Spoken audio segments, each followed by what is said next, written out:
La CGT a donc décidé d'organiser une grande campagne sur la politique industrielle parce que nous considérons que l'enjeu de l'industrie, l'enjeu de la reconquête industrielle, c'est un enjeu pour l'ensemble du monde du travail et donc pour toute la CGT.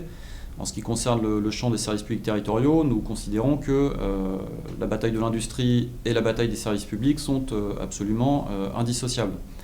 D'abord parce que le développement de l'industrie, il nécessite des services publics de proximité, il nécessite des crèches, des écoles maternelles, des circuits de collecte et traitement des déchets, on pourrait multiplier les exemples.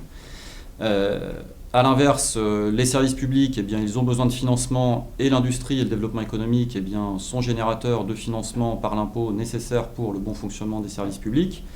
Et puis aussi, il faut rappeler le rôle des collectivités territoriales en particulier en termes de commandes publiques pour financer un certain nombre d'équipements. Ça a un impact en particulier sur le secteur du bâtiment et des travaux publics, et puis aussi de la production des matériaux nécessaires. Ça a aussi un impact, par exemple, sur les véhicules nécessaires pour le bon fonctionnement des services publics qui nécessitent des parcs de véhicules qu'il faut donc fabriquer.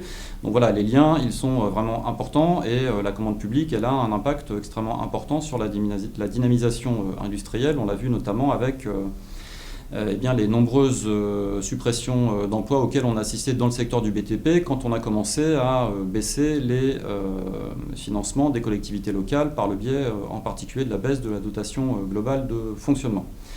Donc par rapport à cette situation et à ces enjeux, la CGT elle se veut offensive. Dans le secteur des services publics territoriaux, on travaille à un certain nombre d'axes. On travaille en particulier l'idée qu'il faut imposer aux collectivités locales et à la puissance publique des clauses pour les passations de marchés publics, des clauses environnementales, des clauses sociales qui favorisent le développement de l'emploi correctement payé, avec des salariés bien formés, qui favorisent également les circuits courts et le fait que l'on rapproche le lieu de production du lieu d'utilisation, ce qui est également un facteur de développement pour l'industrie.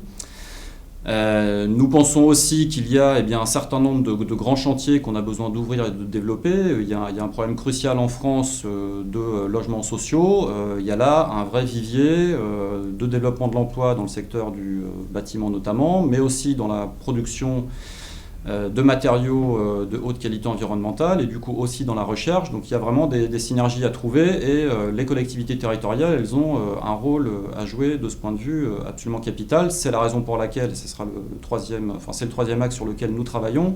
Il faut vraiment en finir avec la politique d'austérité, la baisse du financement des collectivités territoriales, parce que c'est à la fois un poumon pour l'économie, et puis c'est également, bien évidemment, une nécessité pour le financement des services publics de proximité. C'est la raison pour laquelle nous comptons bien nous engager fortement dans les différentes initiatives prévues, le 22 février avec les assises de l'industrie, et puis le 21 mars avec la grande journée nationale d'action sur les enjeux de politique industrielle en lien avec ceux des services publics.